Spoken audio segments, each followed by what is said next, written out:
do you see God? And how has that image changed since you were a child? When I was a kid, there was this guy who sang in the choir and had long brown hair. And I was certain he was Jesus because to me, he looked exactly like the statue over the altar.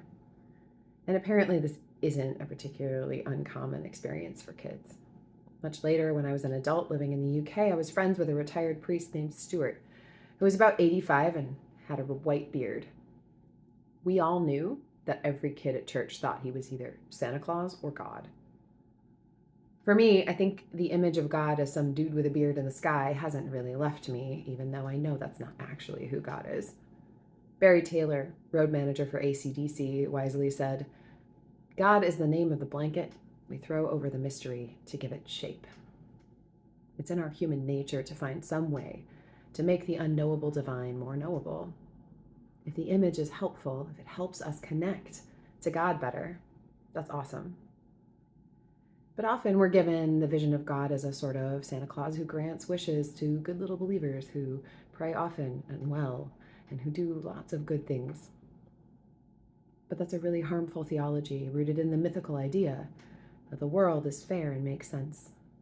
And even though I know it's terrible theology, I find myself thinking maybe the good things that happen are at least a little bit because of me, even though I know they're not. But it's so entrenched in American culture that I find that feeling impossible to shake.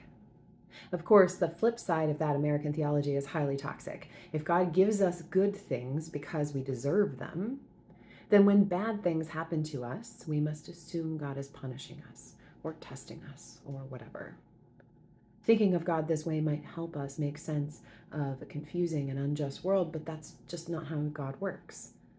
Everything doesn't happen for a reason. Sometimes life just stinks. Sometimes the world is just broken. If we try too hard to make everything make sense, we get into the sort of theological minefield that can completely destroy our relationship with the God who loves us. Bad things were about to happen to Jesus, and he knew it. He also knew he hadn't earned them, and he knew it wasn't fair. Jesus also knew that God was not the one setting this path forward. God was not giving him some sort of test to pass or seeing how much he could handle. Jesus also knew there would be only one way through.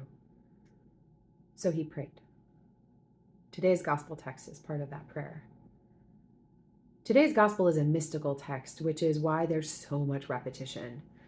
You're supposed to get kind of lost in it. It's part of what is often called Jesus' priestly prayer.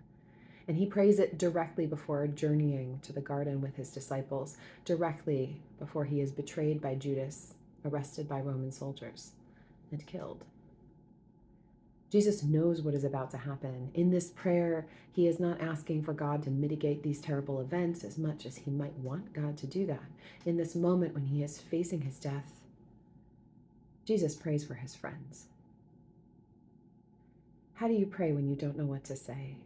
Where do you even start? When Jesus was searching for words and facing a terrible immediate future reality, he looked outside of himself. Instead of focusing on his own needs, he turned to the needs of his disciples. He knew these next events were going to be so hard on each of his disciples personally and on their relationships with one another. And so he prayed for them, knowing that this next time would be unbelievably difficult. Facing this time, Jesus did not pray for difficulty to be avoided. He did not pray for prosperity. He prayed that his disciples would be one. He said, Holy Father, protect them in your name that you have given me, so that they may be one as we are one. Jesus knew that in a world that expects our selfishness and self-centeredness, his disciples would draw an essential strength from leaning on each other, from showing up for each other, from looking out for each other, from operating as one community. In a selfish, self-centered world where extraction for personal gain is expected, Jesus' disciples had been shown another way. They had been called to live their lives not out of selfishness, but out of self-sacrificing love. They were no longer of this world, but yet they were still living in it. Jesus knew that he would not avoid suffering. and that his disciples would not avoid suffering, but he wanted to ensure that his disciples would live in love for one another, for God and for the world. There is no concrete action here in this prayer. There is no big deliverable ask. At the end of all things, there is only a conversation about love. In moments like these, God doesn't demand any more from us, any understanding or knowledge or sense making. God doesn't demand that we find God or even accept God. God is already there within us at the center of our being, the ground of our being. When you're not sure how to pray, when everything is uncertain, love is all there is. Love is the heart of who we are. Love reminds us whose we are. We belong to God, and in God, we are one. Amen.